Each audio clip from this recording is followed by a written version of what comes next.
Shalom Kak. Sebelumnya Shalom. terima kasih atas kesempatan wawancaranya. Iya. Nah, Iya. sebetulnya ini kita mau wawancara terkait etika kekristenan di dunia kerja gitu. Mhm. Nah, untuk pertanyaan wawancaranya akan disampaikan oleh Revaldo. Oke, Shalom, selamat siang buat Kanoa. Nah, di sini kita sebelum memulai wawancaranya, aku pengen kakak perkenalan diri dulu supaya kita bisa lebih tahu dalam tentang kakak. Mungkin boleh dikenalin dari nama, terus kerja di mana, dan sudah berapa lama bekerja di bidang itu. Oh, oke. Eh, Kalau pengalaman kerja boleh lah ya, karena untuk sekarang aku pekerja lepas soalnya. Oke, nama saya Noah Santana. Saya sekarang berumur 25.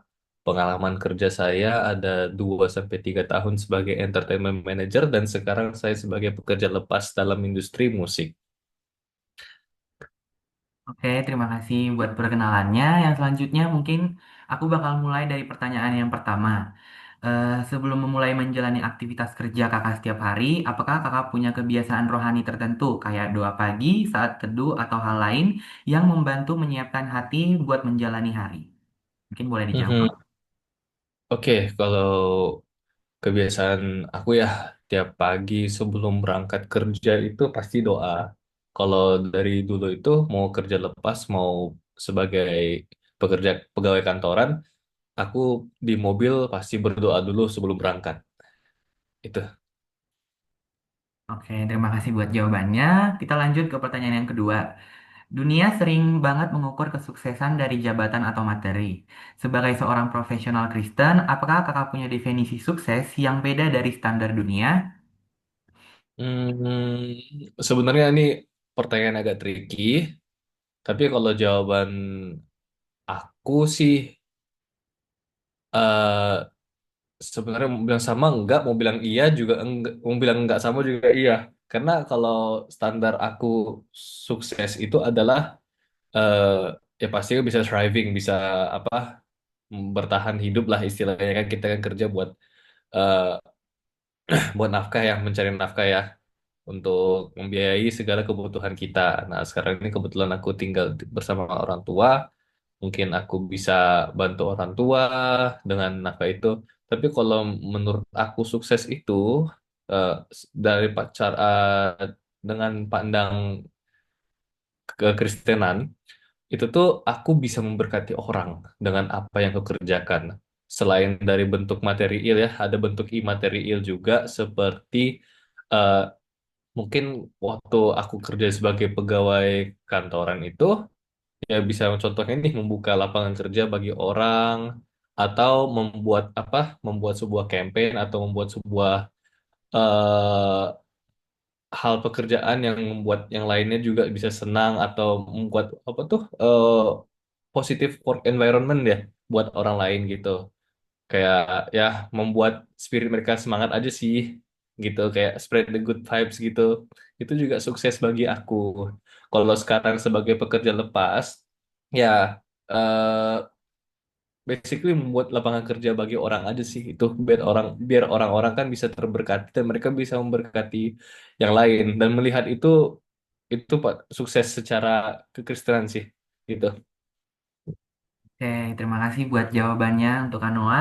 Kita lanjut ke pertanyaan yang ketiga ya, Kak. Gimana cara Kakak menerapkan etika kerja Kristen dalam aktivitas sehari-hari di pekerjaan?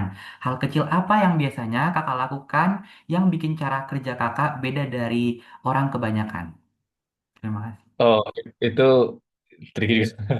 Karena pastinya dalam dunia kerja ya beda-beda, nggak semua bisa disamain. Hanya rata-rata dalam pengalaman aku kerja, mau itu pekerja lepas, entah itu sebagai eh, pekerja yang di per event per itu atau pekerja kantoran sebagai entertainment manager tadi di sebuah restoran, eh, lingkungan kerja beda-beda. Pastinya banyak banget hal-hal negatif yang berkeliaran lah ya.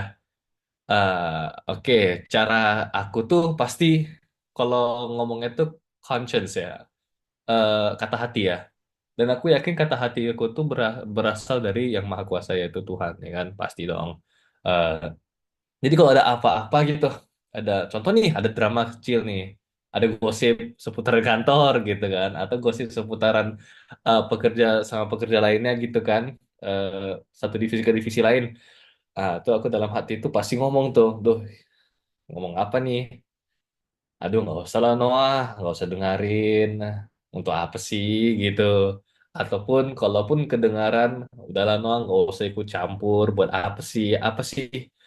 Biasanya gitu pola pikir aku gitu. Dan aku tahu itu pola pikir bukan berasal dari aku sendiri. Itu pasti berasal dari kata hati dan pasti kata hati itu berasal dari Tuhan. Gitu sih aku mengandalkan dan even if aku bingung, aku selalu kayak nanya sendiri gitu kan kayak, duh Tuhan, ini gimana nih? Habisnya ngapain aku nih? Apalagi kalau di bagian mereka yang ngajak kita untuk berinteraksi, gimana menurut lu noh gini tentang si Anu atau aduh kerjaan ini nggak jelas gini gini gini gini, lu gimana noh? Lu suka nggak dengan kerjaan bos kita gitu?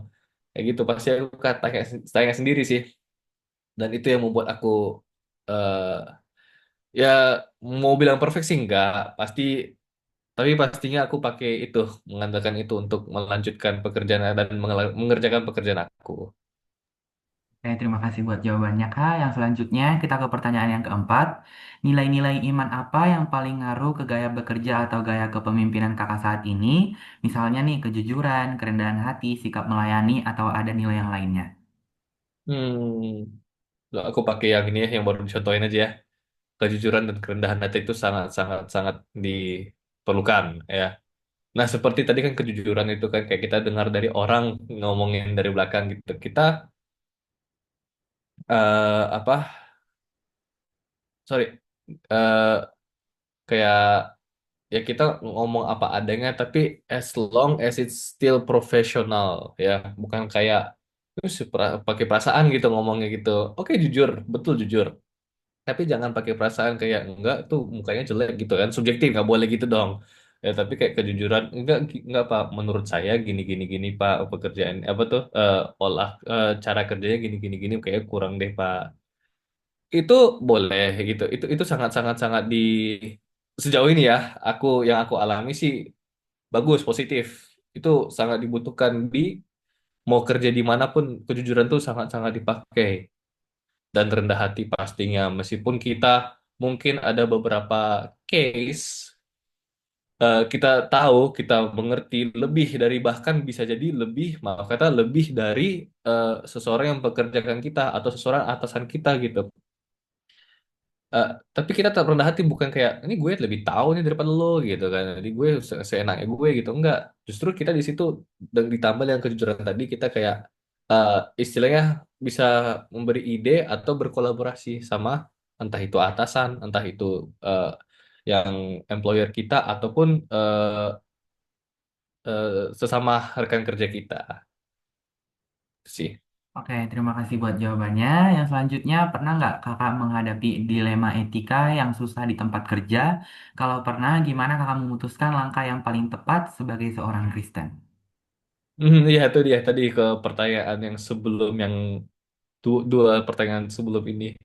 Sama mengandalkan kata hati dan berusaha sabar sih, itu juga sih. Itu nomor pertanyaan sebelum ini juga ada pertanyaannya, jawabannya sabar ya, aku mau nambahkan dengan sabar, sabar karena nggak tahu ya, mungkin di era sekarang orang-orang tends to gampang meledak, dan di lingkungan kerja lebih gampang meledak gitu. Ya kita nggak tahu ya orang-orang. Nah, itu juga perasaan simpati empati juga, sabar, tapi intinya sabar, sabar dan mendengarkan kata hati, dan bahkan lagi-lagi ya mendengarkan kata hati itu pasti tanya tanya Tuhan gitu kan, Tuhan ini ngapain, aduh Tuhan ini kesel banget gue, udah Tuhan dah kasih Tuhan ya gitu, kayak paling gitu sih. Noh udah noh udah nggak usah nggak usah diurus gitu, kayak gitu gitu. Itu sangat sangat sangat diperlukan dalam kehidupan pekerjaan ini. Oke, terima kasih buat jawabannya. Yang selanjutnya akan dilanjutkan oleh rekan saya. Terima kasih. Oke, terima kasih. Oke Kak, perkenalkan nama saya Matthew Alvin. Di sini saya akan melanjutkan pertanyaan. Pertanyaan selanjutnya, pertanyaan keenam. di dunia kerja seringkali ada di situasi abu-abu, tidak melanggar hukum, tapi hati nurani terasa terganggu. Bagaimana kakak merespon situasi seperti itu? Sorry, gimana? Apa yang hukum? Saya kurang dengar, sorry. Kayak apa meh? eh, Tidak melanggar hukum, tapi hati nurani itu terganggu gitu. Tidak melanggar Pak, hukum. Sorry, can you bagaimana? elaborate? Gimana contohnya? Aduh, gimana ya? Kayak ini kak mungkin Gini Kak, kejujuran tuh jadi kalau kayak ya, ya. semisal sebenarnya yang Kakak lakuin tuh technically tidak melanggar hukum. Tapi sebenarnya di hati Kakak tuh kayak sebenarnya nggak boleh sih walaupun technically tidak melanggar hukum gitu. Oh, terus Nah ya kita kayak gitu kak. gimana perasaan kita gitu? Enggak, Bagaimana kakak meresponnya? gimana respon Kakak gitu kalau semisal walaupun itu tidak melanggar hukum atau tidak melanggar peraturan gitu, tapi Hah? sebenarnya di hati Kakak itu tuh nggak tenang dan merasa sebenarnya itu nggak boleh. Nah, respon Kakak tuh gimana? Oh, eh, jujur aku masih belum kepikiran banget contoh yang paling ngena ya. Contoh yang aku paling kepikiran ini aku soalnya pernah ngerasain ini misalnya kayak contoh nih kayak ngambil hal kecil sih ngambil kayak jadi kalau di kerja aku yang dulu kami itu kayak ada istilah kayak snack-snack gitu snack time gitu deh tapi snack time-nya ada dalam bentuk yang kayak masih utuh snacknya gitu kayak ciki-ciki gitu kayak taro gitu eh Lay's gitu. Nah aku tahu itu punya orang ada yang punya orang aku ambil gitu. Ya ya gitu itu yang paling paling simpel ya yang kepikirannya mungkin aku masih belum kepikiran tentang ranah kerja yang profesional ya tapi kan again itu tempat yang untuk umum untuk semua pegawai makanya aku ambil punya atasanku lagi gitu karena atasanku rencananya mau ngambil itu buat anak-anaknya di rumah gitu sementara aku nggak punya anak gitu. Ya mungkin kalau secara itu kadang ada kesempatan aku bisa beliin anaknya. Ini contoh kecil ya. Sorry kalau misalnya ketemu contoh yang lebih besar boleh ditanyain lagi. Saya belum kepikiran saya. Nah itu contohnya paling eh, suatu saat aku bisa membalas apa yang aku buat salah dan juga aku kayak ngomong juga pasti dalam tuh ternyata ini punya itu dong gitu. Gimana ya gitu. Tapi emang nggak tertulis kalau itu tuh nggak boleh diambil. Karena memang dia dia sendiri suruh itu untuk semua orang gitu. Oke, pertanyaan selanjutnya, bagaimana kakak tetap menjaga integritas dan kejujuran, terutama ketika sedang berada di bawah tekanan target yang tinggi dan saat ada peluang atau berbuat curang gitu? Bagaimana kak? Ada peluang untuk apa? Sorry, Berbuat curang. berbuat curang. Oh ya, Mm-mm. oh ada pasti waktu itu untuk bikin campaign untuk Natal gitu ya. Itu jadi bikin sebuah movement buat event untuk Natal di dalam restoran tersebut. Eh iya, aku hampir waktu itu hampir sempat eh, minta IO gitu kan, minta ada teman IO dia kan, bahkan dia willingly to do it gitu kan. Sementara aku lagi under pressure karena ada kerjaan lainnya juga yang aku lagi kerjakan. Tapi enggak, karena aku dalam hatiku eh kalau misalnya aku nggak lakukan ini by myself, I mean boleh nanya si IO ini tips and tricks ya. Tapi kalau misalnya suruh dia kerjain dan aku gaji dia, ya bisa aja. Hanya kayak berarti aku nggak bisa dong gitu. Sebagai manajer, aku nggak bisa dong gitu kan. Nah, sehingga aku paling minta dia untuk berkolaboratif bersama aku untuk bantu bikin sebuah kampanye aku ini, tapi nggak membiarkan dia kerja. Tetap aku dalam hati itu mikir kan kayak kata tadi kan integritas, menjaga integritas aku sebagai manajer, menjaga integritas aku sebagai pekerja gitu kan, pekerja di instansi yang aku sekarang lagi bekerja di situ. Biar mereka lebih percaya sama aku dong gitu. Dan aku pun juga belajar dari situ karena aku yang pegang, aku yang handle. Betul dapat dari bantuan dari orang, hanya tetap aku yang handle. Sehingga bukan kayak it's people's job, but I take the credit. Bukan gitu. It's still my job. It's still what I'm doing. I've did it. I've done it. Tapi ya, all of this tetap kredit aku gitu. Tetap aku yang kerjain gitu. Tapi memang sih emang agak trouble sih waktu itu, hektik banget, kena pressure dari mana-mana. Tapi tetap eh, stand down, pasti minta sama Tuhan, terus kayak assure myself gitu, you can do this gitu kan. Udah jalan deh gitu. Oke, aku lanjut ya Kak. Ya, Buat pertanyaan ke-8. Sejauh mana iman Kakak membantu saat menghadapi konflik atasan yang sulit atau rekan kerja yang mengecewakan? Bagaimana mempraktikkan pengampunan di kantor ketika mengalami wow. konflik gitu? Iya, iya, iya, iya, konflik. Kebetulan aku mengalami konflik beberapa ya. Kalau yang waktu di kantor ya, eh, itu pasti susah. Kalau konflik sama atasan, ya kan kita ada pasti ada work ethic dong kita sama atasan kita kan. Mungkin kadang-kadang kita mikir, eh, kalau aku ngomong kayak gini, gini, gini, gini, nggak sopan dong. Kalau aku ngomong kayak gini, gini, gini, nggak sopan, tapi akunya nggak diperjuangin gitu.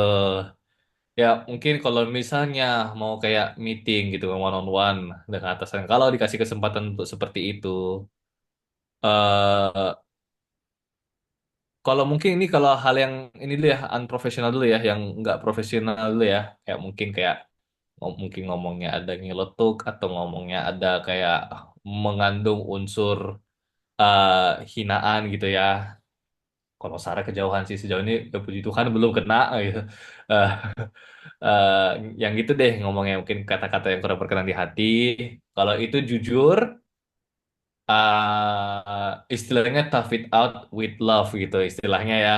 Kayak ya udahlah, ini cuman bercanda doang gitu. Meskipun dia atasan gue, tapi ya udah, assure myself. Terus kayak, aduh Tuhan, emang kayak gini terus nggak sih dia? Udahlah, kasih aja yang kebaikan, pasti berubah dia. Atau mungkin kadang aku punya kepikiran tentang ada satu bosku ya, dia ngomongnya kayak gitu terus. Aku kayak dalam hatiku kayak, yang ngomongnya kayak gitu terus sih sama semua orang. Berarti itu ya language love language dia mungkin kali gitu ya. Kayak gitu mungkin, self copium ya. Tapi tetap nanya dulu sama Tuhan kan ini gimana. Nah, itu yang unprofesional. Yang mungkin yang kalau profesional, konflik di mana kayak sesama rekan kerja gitu kan, kayak bilang, "Loh, kan lu yang kerja ini gimana sih? Gini gini gini gini gini gini gini," gitu kan kalau rekan kerja ngomong sama kita gitu. Terus kayak bilang kayak, pas review, pas reviewnya, sebelum aku masuk ke ruangan meeting, sebelum masuk ke boardroom, aku tuh, eh, sebelum berdiskusi tentang hasil kerja yang mungkin waktu itu ada yang minus ya, lagi negatif ya, tanya dulu, berdoa dulu, pasti semuanya berdoa dulu sih, nggak bukan berdoa yang Tuhan Yesus gini, gini, amin, nggak. Berdoa tuh bagi aku 3 detik 5 detik aja cukup, kayak Tuhan, aku mau ngomong ini, bantu aku, take the wheel gitu kan, ngomonglah melalui bibirku, makasih, amin, gitu aja, ke sebelum masuk ke ini, karena aku percaya sama kuasa doa tuh kuat ya. Dan di saat aku ngomong, di saat aku eh, berdiskusi, kita buka meeting gitu kan, tentang penyampaian tentang kinerja, mungkin aku yang salah di mata dia, atau kita ketemu konflik, pasti pasti pasti konflik dong, karena banyak ide yang berbeda. Ujung-ujungnya pasti, ya sejauh ini ya, aman. If not titik aku yang menang, titik titik tengah. If not titik tengah, titik dia tapi diterima gitu. Gitu sih, andalin Tuhan kayak gitu sih. Oke, siap. Aku lanjut ya Kak. Menurut Kakak, apakah etika Kristen yang kuno ini masih relevan diterapkan dalam dunia kerja yang modern, serba cepat dan kompetitif? Dan boleh berikan contohnya nggak? So, gimana konsep Kristen kuno tuh gimana ya?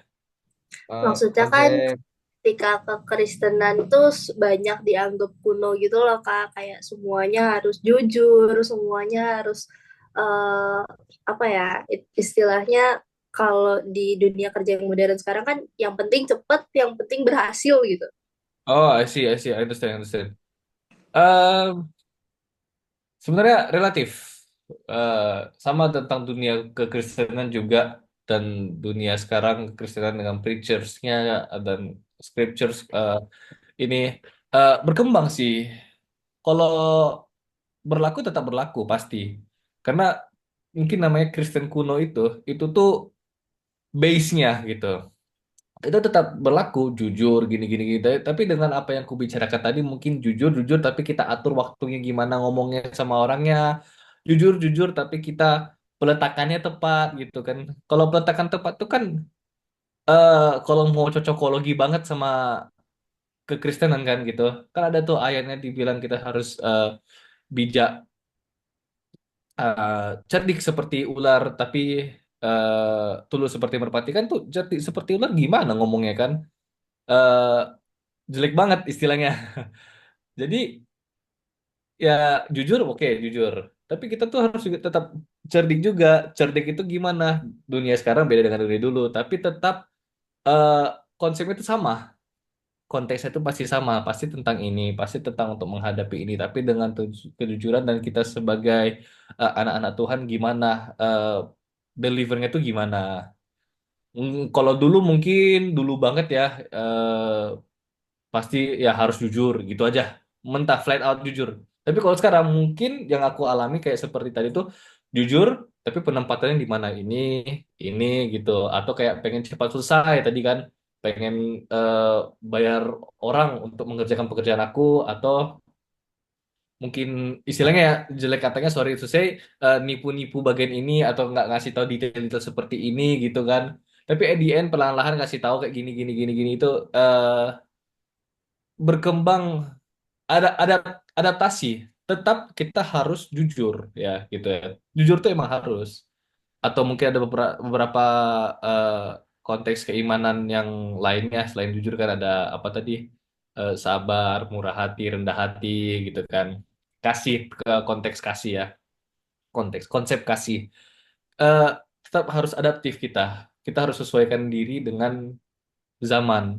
Tapi tetap jangan lupa itu tuh tetap jadi istilahnya tuh kan senjata kita, senjata baju zirah kita kan kalau bahasa Alkitabiahnya untuk memerangi keduniawian zaman sekarang gitu. Oke. Terakhir nih Kak, ada nggak ada dari Kakak ada nasihat nggak untuk kita nih yang sebentar lagi kan masuk dunia kerja nih udah kuliah ada Evaldo kan semester 5 aku semester sama Ella semester 7 kan dikit lagi masuk Iya. dunia kerja ada nasihat gak buat kami Kak? Hmm, as hard mungkin kelihatannya sangat susah ya. Mungkin kelihatannya sangat kadang waktu kerja ya pasti pertama kali kalian ketemu pasti dengan capek sih, tidur kurang, ini kurang, kaget dar kerja ini bahasa baru gini gini gini. Awal-awal kalian pasti mengalami kayak spike-nya tuh tinggi banget gitu. Oh, berubah banget kehidupan gue gini gini gini gini gini gini.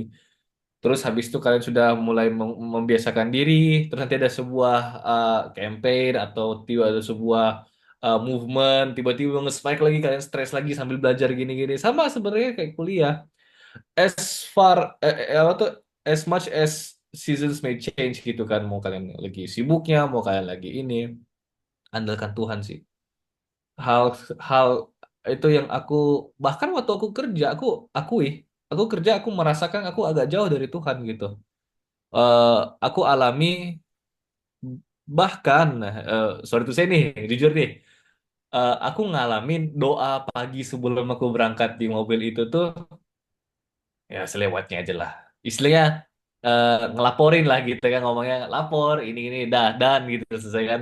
Eh, Bahkan sampai kayak gitu to the point kayak gitu sampai sebuah kejadian terjadi dar gitu kan terus aku kayak duh Tuhan gimana nih duh Tuhan gimana duh Tuhan gimana lancar duh Tuhan iya ya salah aku ya gitu nanti sana itu Tuhan tuh real sih mungkin hal-hal yang kita lewati itu kayak lewat lah ini ini apa sih ini tinggal tidur aja gitu tapi sampai sekarang yang aku alami semua hal itu entah itu kerjaan entah itu hasil kerjaan bagus performa kerja bagus nggak usah kerjaan bagus itu dulu sampai aja ke tempat kerja aman aku udah ngalami banget nih itu Tuhan itu real itu jadi maybe this is a very hal yang sangat biasa didengar, tapi andalkan Tuhan. Itu aja sih. Andalkan Tuhan Oke, real ya. ya. Oke, dilanjutkan sama Ella untuk penutupan. Oke, Kak. Pertanyaan dari kita tuh itu aja. Terima kasih ya, Kak, atas Oke, waktunya. terima kasih juga. Halo. Thank you. Shalom. Terima kasih Kak Noah. Makasih banyak, Kak. Thank you semuanya udah ngikutin jadwal Ya. gue.